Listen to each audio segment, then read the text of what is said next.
박상원 변호사를 모시겠습니다.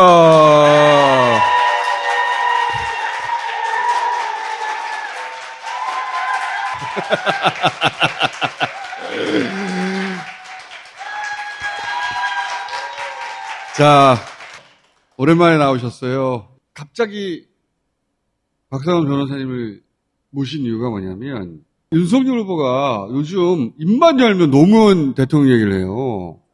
예, 그런 것 같습니다. 민주당은 노무현을 계승하지 못하고 있다. 가짜다. 자기가 진짜다. 주장은 자유죠. 주장은 자유죠. 그래서 우리 박상원 변호사님이 뚜껑이 열린 거예요. 원래는 어쩌면은 한 번도 얘기하지 않았을 내용이었는데, 그렇죠? 네. 예. 갑자기 노무현 내 거 이렇게 말하고 있는 거야. 그래서 야 그건 아니지. 과거에 이런 일들이 있었지 않냐라고 얘기를 하기 시작하셨어요. 그 얘기를 좀 들려주시고 가십시오 오늘. 그 지난해에 제가 국가정보원으로부터 정보 공개 청구를 통해서 그 사찰 문건을 받았습니다. 본인 사찰 문건을 받으신 거예요? 예, 제 사찰 문건을 받았습니다. 제가 참 뒤가 구린 게 많은데 거기 적절히 조사를 해주셨고, 적절히 조사를 해주셨고, 일부 틀린 내용도 좀 있고, 그리고 저희 가족과 관련한 수사 정보가 기재된 그런 문건들이 상당히 있었습니다. 그 중에 윤석열 후보로 대단히 높은 확률로 추정이 되는 사람의 이야기가 같이 있었던 거예요. 이게 2012년에 집중돼 있던 거 아닙니까? 예, 수사와 관련한 자료는 거의 대부분 2012년입니다. 그때 2012년 4월에 총선이 있었고요. 예. 2012년 12월에 대선이 있었습니다. 그렇죠. 문건이 처음 시작된 것이 2012년 2월입니다. 그리고 문건의 최종 작성 시기가 2013년 1월입니다. 기자회견 하시는 걸 들었는데 보니까 이런 거예요. 2012년 총선도 있고 대선도 있는 굉장히 정치적으로 중요한 해였죠. 근데 그 해는 노무현 대통령이 서거한 지 3년이 지난 다음이에요, 이미. 그런데 대검 중수부에서 노무현 대통령에 관한 기록을 재검토를 시작한 거예요. 노무현 대통령 안 계신데 기록을 왜 재검토해? 국정원 문건에 보면 이렇게 나오죠. 보안 유지하에 과거 노무현 사건 기록을 재검토하며 관련자 소환 등 본격 수사 개시 타이밍을 재던 대검 중수부는 이렇게 나옵니다. 그러니까요. 그때 윤석열 후보가 대검 중수부 과장했는데 이름을 지우고 나오니까 이름을 지우고 나오지만 제 가족을 수사하고 기소한 검사가 윤석열입니다. 그리고 그 당시 보도를 보게 되면 윤석열의 행적과 동일한 내용, 그렇죠. 이 사찰 문건에 적혀 있는 그게 것이죠. 뉴욕 일정이 딱 일치하더라고요, 보니까. 그게 100% 일치합니다. 네. 노무현 대통령이 돌아가셨기 때문에 다시 들어보다 볼 일이 없는 기록인데 다시 꺼낸 거예요. 그 해 2월 달에. 그래가지고 노무현 대통령 가족과 관련된 걸 막 뒤진 거예요.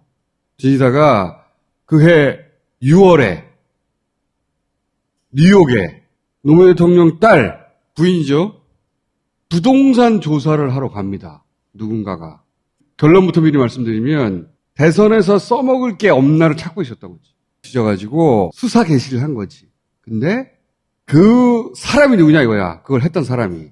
그 사찰 문건이 이렇게 나옵니다. 2012년 6월 4일부터 6월 8일까지 워싱턴에서 반부패 회의가 개최가 되는데요. 그 당시 윤석열 검사는 6월 1일 날 가서 6월 10일 날 귀국을 합니다. 이거는 공식 일정이에요. 반부패 회의에 우리나라 검사가 파견되는 것은. 그런데 회의 개최지가 워싱턴인데 윤석열 검사가 머무는 곳은 뉴욕이라고 기재가 되어 있습니다. 국정원 사찰 문건에. 예. 사찰 문건에 나온 표현으로는 현장을 점검하는 한편 주요 참고인이 될 만한 인물을 비공개로 만나면서 그 다음에 별표로 외국 수사기관 관계자가 미국 현지에 들어와 사건 관련 조사를 임의적으로 하는 것은 불법. 이니만큼 처신에 각별 유의하기 바란다. 검사가 미국에 갔잖아요. 사법권이 미치지 않잖아. 우리나라 검사가 세미나 간 거거든요, 근데, 공식적으로는. 근데 그 세미나가 있는 워싱턴이 아니라 따님이 머물렀던 그 뉴욕의 부동산을 조사하고 다니는데 들키지 않게 조심하라. 우연히 알게 됐습니다. 그 두 가지인데 하나는 언론 보도에 따르면 그때 당시 윤석열 과장이 국제 반부패 회의를 주관하는 세계은행에서 실무자를 보내달라고 해서 내가 가게 된 것이다.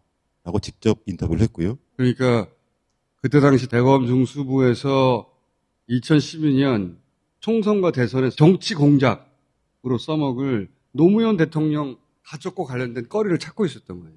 그래서 공식 일정으로 가는데 그 일정 중 뉴욕에 가가지고 조사를 한 거지. 뭐 회의 참석을 했는지도 모르겠습니다. 아예 안 했는지도 모르고. 근데 국정원 문건에 의하면 뉴욕에서 조사를 하고 문제가 되지 않도록 주의하라, 각별히. 예, 그러니까 처신의 각별 유의라고 써 있습니다. 처신.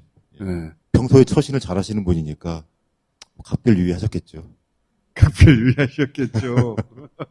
왜 갑자기 노무현 대통령이 서거한 지 3년 후에 가족들 수사를 언제 개시할지 타이밍을 재고, 그럼 왜 해요? 대선에 쓰려고 하는 거예요. 정치 공작이지, 이게. 그거 우리 몰랐어. 저도 몰랐습니다. 우연히 알게 된 겁니다. 이 문건의 내용을 보게 되면 검찰이 국정원에 수사 보고를 했던지 아니면 국정원이 검찰을 사찰을 했던지 국정원과 검찰이 공모하거나 협조를 했던지 셋 중에 하나의 가능성밖에 없으니까요. 네. 혼자 단독으로 이 결정을 하고 이런 일을 할 수는 없잖아요. 표현을 보게 되면 거기 수사 실무진이라는 표현도 나오고 검찰 수뇌부라는 표현도 나오고 대검 중수부라는 표현도 나오고. 그러니까 혼자만 아는 게 아니잖아. 자기가 그 일을 했다는 걸. 내가 어떤 주장을 하는데, 야, 저거 옛날에 저렇게 해놓고 저런 말을 할 수 있어? 말할 사람이 존재하면 그 말을 못 하잖아. 아니, 너 노무현 그 뒷조사 네가 했잖아. 그 뉴욕까지 네가 갔다 왔잖아. 그 사실을 알고 있는 사람이 있는 거 아니야. 지금 김어준 총수님 말씀은 일반적이고 정상적인 사람을 말씀하시는 거고요. 예, 특별하거나 얼굴이 두껍거나 후한무치하거나 그런 분들은 말과 행동이 다른 것입니다. 노무현 정치수사의 최전선에 있었다는 거는 사실 변호사님이 얘기해서 저 처음 알았어요. 저도 사실은 문건을 받아두고는 제대로 안 봤었습니다. 고통스러운 과거의 기억을 꺼낸다는 것도 굉장히 힘든 일이고, 두 번째로는 자신이 사찰받았다는 사실을 문건을 통해서 확인하는 건 더 힘든 일입니다. 그래서 한쪽 구석에 뒀다가 덮어뒀는데, 최근에 이제 윤석열 후보자가 이렇게 얘기를 합니다. 5년짜리 단임 몰락이 말이야. 겁도 없이 검찰 인사권을 휘두르고 그러니까 문재인 대통령을 상대로 수사 혹은 정치 보복을 하겠다고 공언을 합니다. 그래? 윤석열 후보가 슬로건을 보게 되면 국민이 키운 윤석열이라고 돼 있어요. 제가 자주 하는 얘기입니다. 문재인 대통령이 키웠습니다. 근데 문재인 대통령한테 어떻게 했습니까? 배신하고 정치 보복을 예고하고 있지 않습니까? 국민이 키워주시면 국민을 배신할 겁니다. 사람의 행동은 일관되게 되어 있습니다. 바뀌지 않습니다.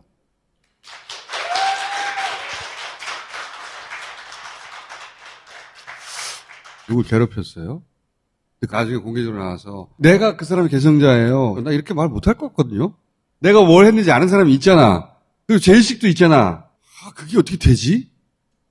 김종인 전 위원장 그분께서 하신 말씀 있지 않습니까? 앞으로 연기만 잘하면 된다. 그걸 배우신 거죠 이제. 드디어 연기만 잘하면 되겠구나. 그러니까 우리 박상원 변호사님은 유머가 늘질 않아요. 제가 10년째 옛날에 한전 소송 때부터 모시고 있는데 예. 잘 좀 전에 들으면 그거 재밌으라고 던진 거거든요. 내가 웬만하면 웃어주려고 그랬는데 참 쉽지가 않네요. 이게 10년 지나 먹을 겁니다 아마.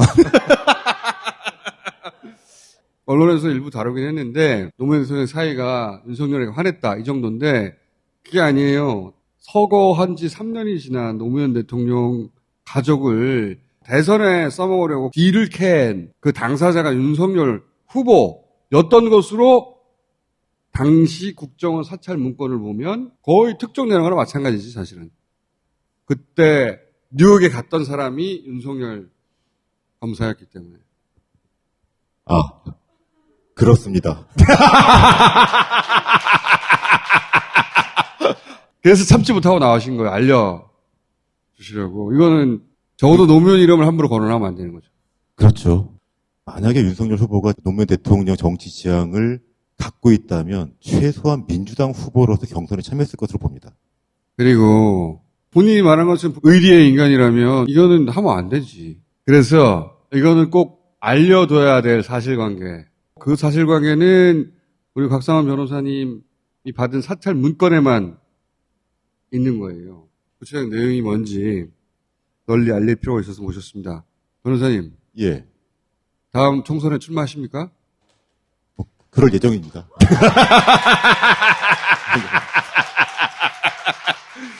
그 이야기는 앞으로 1년 6개월 후에 다시 하기로 하죠. 예. 아, 그리고 제가 미국에 뭐 집을 가지고 있다. 그리고 그것 때문에 장인어른께 돌아가셨다. 그런 얘기를 벌써 10년 동안 들었습니다. 제가 부탁 하나 드리고 싶어요.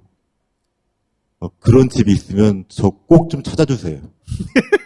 찾아주시면 제가 그 비난 받겠습니다. 아니죠. 찾아주시면 집 팔아서 반 드리겠습니다. 그것도 좋습니다. 자, 여기까지 하겠습니다. 감사합니다. 들어가시죠.